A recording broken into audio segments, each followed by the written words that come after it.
In June of 2011, Jackass star Ryan Dunn left a bar in Pennsylvania in his Porsche 911 GT3 after posting a photo of himself drinking just hours earlier. Minutes later, he was dead. The car was obliterated after slamming into a tree at over 130 miles per hour, killing both he and his passenger, newlywed Navy veteran Zachary Hartwell. The wreckage was so violent that the engine flew more than 100 feet from the car, and the impact tore the vehicle into two burning sections. The death was eerily foreshadowed. A year earlier, Dunn played a man killed in a drunken crash in the film Living Will. Friends had joked that his Porsche was a widowmaker that he'd eventually wrap around a tree, and in a 2002 interview, he said he'd probably die in a ridiculous way. The loss sent Bam Margera, Dunn's best friend, into a years-long spiral of alcoholism, depression, and multiple rehab stints, marking the start of his personal decline. The death left the Jackass crew devastated and sparked ongoing debates about drunk driving in the entertainment world. In 2000, a love triangle featured on The Jerry Springer Show resulted in a real-life murder just hours after the episode aired. The segment, titled Secret Mistresses Confronted, brought together 42-year-old Ralph Panitz, his new wife Eleanor, and his ex-wife Nancy Panitz in a televised spectacle of screaming and public humiliation. On the night the episode aired, weeks after it was taped, Ralph reportedly watched it while drinking at a bar in Sarasota, growing increasingly enraged as his private shame played out on national television. Apparently fueled by humiliation and fury, he drove to his ex-wife Nancy's home, where she had been granted temporary possession during their divorce, and launched into a violent assault. He beat her so viciously that she was found naked, bloodied, and lifeless on the floor, her body showing signs of a prolonged and violent beating. Ralph was convicted of second-degree murder and sentenced to life in prison in 2002. The case remains a haunting example of how reality TV's thirst for drama can spill into real-life horror. In April of 2024, fitness influencer Joey Swole faced a terrifying near-death experience during what was supposed to be a routine 30-minute heart test. While undergoing an angiogram, a piece of medical equipment broke off inside his heart, causing him to crash mid-procedure. Doctors had to perform a 6-hour emergency surgery to remove the foreign object and stabilize him, even resorting to implanting a heart pump to keep him alive. The lead surgeon described the situation as unprecedented and miraculous, saying Joey came dangerously close to dying on the table. Here's a terrifying video of a diver encountering a candiru fish and clenching his knees for good reason. These spiny parasitic fish have been rumored to swim up human urethras, latching on with barbed spines and requiring extremely painful surgery to remove. While dissecting the donated body of a 78-year-old man, medical students were stunned to find he had not one, not two, but 3 tallywhackers. The 2 extras were tiny, tucked-away trouser snakes hiding deep in his beanbag. But since they were completely hidden and non-functional, there's a good chance the guy went his whole life unaware he was packing a secret sausage trio.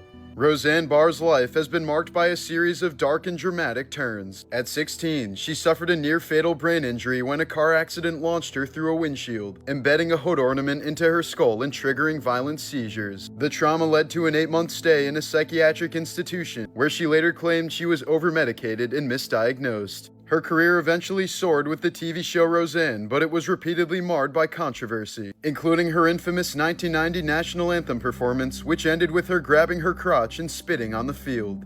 Diagnosed with dissociative identity disorder, Roseanne has spoken openly about living with multiple personalities and the lingering effects of severe childhood trauma. In 2018, her career came crashing down after she posted a racist tweet that sparked nationwide backlash. ABC canceled her sitcom reboot within hours, and the network continued the show without her, writing her character off with a fatal opioid overdose in The Conners. In 2015, YouTube prankster Sam Pepper lured Sam Goldback into a staged nightmare, faking his kidnapping with Colby Brock in on the plan. Sam was tied to a chair with a hood over his head, then forced to watch as a masked abductor held his best friend Colby at gunpoint before appearing to execute him at point-blank range. Sam's screams and sobs were genuine. He believed he'd just witnessed the murder of his best friend. But just moments later, Colby revealed it was all just an elaborate prank. The video drew massive backlash for its cruelty and for mimicking real-life execution videos, with critics calling it one of the most disturbing stunts in YouTube history. In the 1820s, Surgeon William Beaumont made history by experimenting on a man whose gunshot wound left a permanent hole in his stomach. He tied bits of food to strings, lowered them inside, and then pulled them out to watch them dissolve, sometimes peering directly into the man's gut or draining stomach acid to test it on food outside of his body. These grotesque experiments became the first to prove that digestion digestion was a chemical process driven by gastric juices, making Beaumont both a pioneer of physiology and one of the more unsettling figures in medical history. In February of 1978, 5 friends from Yuba City, California, all with mild mental disabilities or psychiatric conditions, went to watch a college basketball game in Chico and never returned home. The next day, their Mercury Montego was found abandoned on a remote snowy mountain road in the Plumas National Forest. The car wasn't stuck by any means. It was perfectly drivable, had a quarter tank of gas, and showed no signs of mechanical trouble. The keys were gone, and it was parked as if someone expected to come back. It wasn't until 4 months later when melting snow finally revealed the first few bodies. 3 of the men's corpses were found scattered in the forest between the car and a Forest Service trailer 19 miles away. Inside that trailer laid the 4th man, Ted Ware, wrapped in sheets and emaciated to just 120 pounds. He had grown a full beard, suggesting he had survived for weeks, but he starved to death, surrounded by enough canned food to last all 5 men more than a year. The food had been untouched except for a few open tins, and the propane tank outside had never been used to heat the trailer. The 5th man, Gary Mathias, was simply gone. Only his tennis shoes were found near Ware's body, implying he had left the trailer completely barefoot in deep snow. No other trace of him has ever been found. Why they abandoned the warm-stocked cabin, why they split up, and why they went up the mountain in the first place, in the opposite direction from home, all remain a mystery. Some believe they were chased, others think they panicked after a wrong turn, and some suspect Mathias's history of schizophrenia may have played a role. But after nearly 50 years, the case still remains unsolved. Conan O'Brien's world was rocked in 2024 when both of his parents, married for 66 years, died just 3 days apart. His father passed at 95, followed shortly by his mother at 92, leaving Conan to plan 2 funerals back-to-back before rushing overseas to continue filming Conan O'Brien Must Go. Still reeling from the loss, he was then forced to evacuate Los Angeles due to the raging wildfires. Conan later admitted he spent that entire period in a fugue state, emotionally numb and running on autopilot even as he hosted the Oscars. Tasmanian tiger was hunted to extinction after being falsely blamed for killing sheep, despite having jaws far too weak to take down large prey. The last known thylacine, Benjamin, froze to death while in captivity in 1936, just 2 months after the species finally gained legal protection. Croatian nurse Hedviga Golic died alone in her apartment in 1966 and was left undiscovered for 42 years. Her mummified remains were finally found in 2008 during renovations, after decades of neighbors assuming she'd simply moved away. Her electricity bills were quietly paid by the building's architect until shortly before her body was found. Joey Jordison was the founding drummer of Slipknot and one of the most influential figures in modern metal, known for his blistering speed, chaotic precision, and aggressive stage presence. He was instrumental in writing much of the band's early music and helped define their sound during their rise to fame. But in 2013, fans were shocked when he was suddenly fired from the band without explanation. Years later, Jordison revealed he had been silently battling transverse myelitis, a rare neurological disorder that left him temporarily unable to walk or play drums. Despite recovering and launching new projects, he never returned to Slipknot. On July 26, 2021, Jordison died in his sleep at just 46 years old, and no official cause of death was ever made public. In July of 2025, 44-year-old Thawisak Namwangsa was found dead in his bedroom after reportedly surviving for nearly a month on nothing but beer. Over 100 empty bottles surrounded his body, forming a narrow path to his bed. He had refused food and water following a bitter divorce, and is believed to have suffered a fatal seizure before paramedics could reach him. Cop killer Donald Eugene Webb was on the FBI's most wanted list for more than 25 years, longer than anyone else at the time, and was never captured. It was later discovered that his wife had been hiding him inside a secret room in her home for nearly 2 decades and buried him in her backyard after he died from a stroke. In 1984, while filming Armor of God in Yugoslavia, Jackie Chan attempted what should have been a routine stunt, jumping from a wall onto a tree branch. But the branch snapped, sending him plummeting headfirst onto a pile of jagged rocks. His skull immediately cracked open, driving bone fragments deep into his brain. Emergency surgery saved his life, but not without leaving a permanent hole in his skull. Now covered by a plastic plate he can still feel to this day. Melissa Nelson worked as a dental assistant in Iowa for over 10 years before being fired. Not for poor performance, but because her boss found her irresistible. He told her that if his pants ever bulged, it was her fault, and claimed that her presence alone threatened his marriage. Despite the clear sexual undertones, Melissa sued him for discrimination and lost. In a shocking 2012 decision, the all-male Iowa Supreme Court ruled that it was legal to fire someone for being too attractive, as long as it wasn't based on gender but on personal feelings. Dan Bilzerian, once dubbed the king of Instagram, built his online image around guns, women, and money, but his real-life track record is much darker. He's been sued for tossing an adult film actress off a roof and shattering her foot, allegedly kicked a woman in the face during a nightclub brawl, and was arrested on bomb-making charges after causing an open fire in Nevada. He also suffered 2 heart attacks before the age of 28, reportedly triggered by a cocktail of drugs including cocaine, ecstasy, and Viagra taken during non-stop parties. In interviews, he's admitted to nearly dying multiple times from drug overdoses and claims his heart had temporarily stopped at least once. He was present during the 2017 Las Vegas mass shooting, where he fled the scene, returned to film bodies, and bizarrely asked police for a gun. On the business front, his company Ignite faced financial scrutiny as he sued his own father over alleged mismanagement tied to a $180 million fraud case. Today, Bilzerian lives in relative obscurity compared to his peak fame, his story now seen by many as proof that money, fame, and indulgence don't always add up to a perfect life. Best known for her role on Modern Family, Sarah Hyland has undergone 2 kidney transplants and over a dozen surgeries due to a life-threatening condition called kidney dysplasia. While filming the show, she would often hold herself together just long enough to finish a scene, only to collapse in pain as soon as the cameras stopped rolling. After her first kidney transplant failed, she spiraled into depression and revealed she had actively planned for her suicide, feeling like a burden to those around her. For years, she quietly endured chronic pain, medication side effects, and body image issues, all while playing the role of a bubbly sitcom star.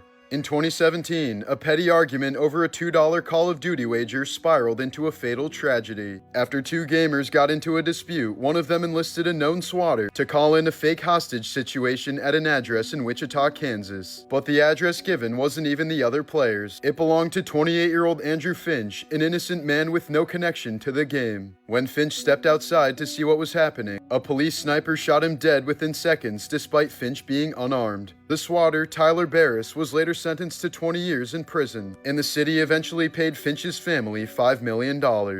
At age 15, actor Chad Michael Murray's intestines twisted around themselves in a rare medical emergency called a volvulus, cutting off blood flow and rupturing vessels. The blockage caused massive internal bleeding, and he collapsed before being rushed to the hospital. Doctors cut him open twice in desperate surgeries, untwisting and repairing his gut while removing damaged sections. He lost half of his blood, drifted in and out of consciousness, and lay so close to death that his family discussed last rites at his bedside. He was quickly hooked up to a critical blood transfusion, saving his life but leaving him with permanent scars and a gut rebuilt from the inside out. These haunting photos from 1960 show Otto Frank, the sole survivor of the secret annex, returning to the attic where his family hid for 2 years during Nazi occupation. In August of 1944, the Gestapo raided the hiding place after reportedly receiving an anonymous tip, though the betrayer was never definitively identified. This 2007 photo captured 8-year-old Christian Golczynski receiving the folded American flag from his father's coffin. Marine Staff Sergeant Mark Golczynski, who was killed by enemy fire in Iraq. The image became one of the war's most haunting symbols of sacrifice, a child forced to accept a flag in place of his father.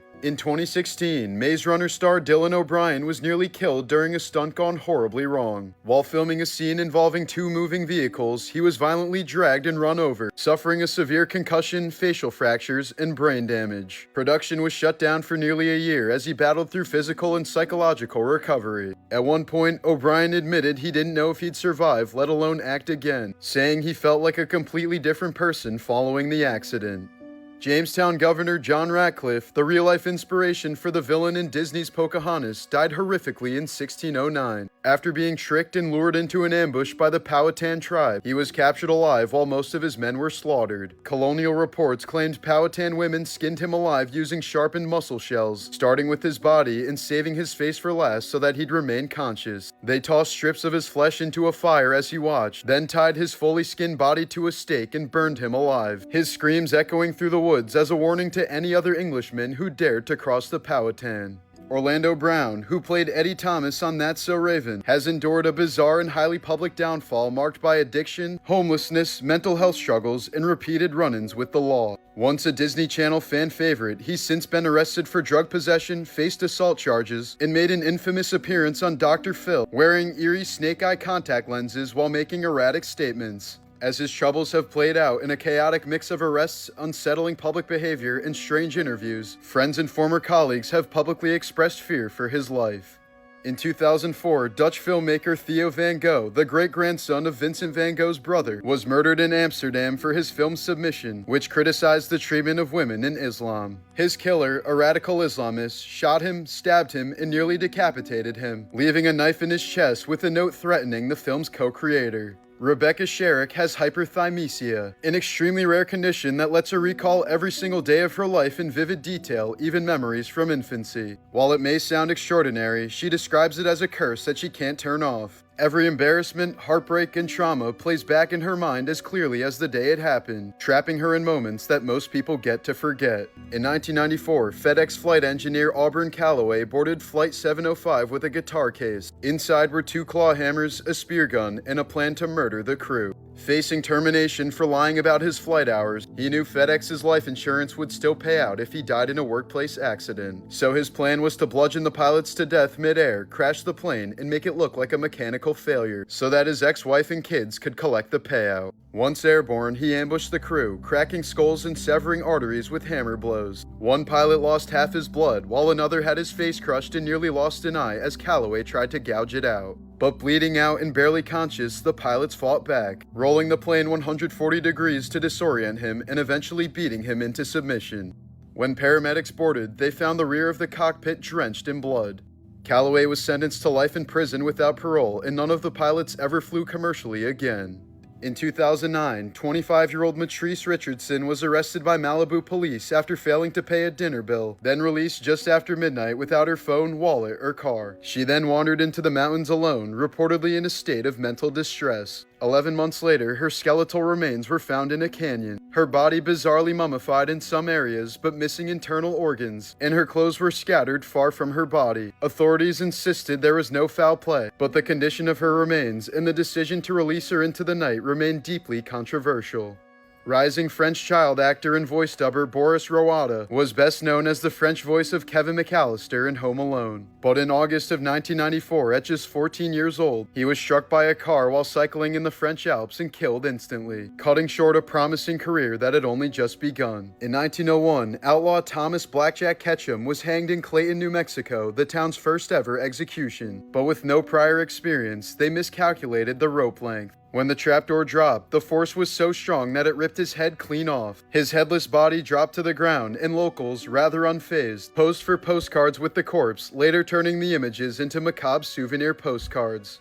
In 2022, Twitch streamer and former adult star Adriana Chechik broke her back after jumping into a deceptively shallow foam pit at TwitchCon. The pit was barely padded over concrete, and she fractured her spine in multiple places. While hospitalized, she discovered that she was pregnant, but the emergency surgery forced her to terminate the pregnancy. Metal rods were implanted as she had to relearn how to walk and was left with lasting nerve damage. The incident sparked outrage as others were also injured, but no real accountability followed. Chechik later said the experience destroyed a part of her life that she'll never get back. In 1996, Polish model and former Miss International Agnieszka Kotlarska narrowly escaped death when she canceled her seat at the last minute on TWA Flight 800, the doomed flight that exploded mid-air, killing all 230 people on board. But just weeks later, fate caught up with her. As she arrived home, a stalker she once knew attacked without warning, stabbing her to death in front of her husband and young daughter. To prove that mosquitoes transmitted yellow fever, American physician Jesse William Lazier deliberately allowed himself to be bitten by an infected mosquito. 17 days later, Lazier died from the very disease he was trying to study. His death confirmed the deadly role of mosquitoes in spreading yellow fever, sacrificing his life to save millions of others. In 2007, Miles Teller narrowly survived a horrific car crash when the vehicle he was inside of flipped 8 times at nearly 80 miles per hour, ejecting him through a window and flinging his body over 30 feet. He was found unconscious and covered in blood, with deep facial gashes and a broken wrist, injuries that required years of painful laser treatments. As if that weren't enough, within the next year, Miles lost 2 of his closest friends in separate vehicle accidents just weeks apart. One was killed in a motorcycle crash and the other in a car accident, both devastating losses that deeply affected Teller in his early 20s. As a result, the actor developed a profound sense of gratitude and now takes nothing for granted, an outlook that deeply influences both his personal life and career. In 1992, Annette Herfkens was the sole survivor of a plane crash that killed all 30 others on board, including her fiancé. The aircraft went down in the remote Vietnamese jungle just 50 minutes into the flight. Trapped inside the mangled wreckage with a collapsed lung, broken ribs, and surrounded by rotting corpses, she was too injured to leave the crash site. For 8 days, she fought to stay alive by drinking rainwater as the stench of death closed in. As her body weakened, she even considered cannibalizing the bodies around her, but didn't have the strength for it. When rescuers finally arrived, she was barely conscious, buried in wreckage and decay next to the corpse of the love of her life, but she eventually made a full recovery.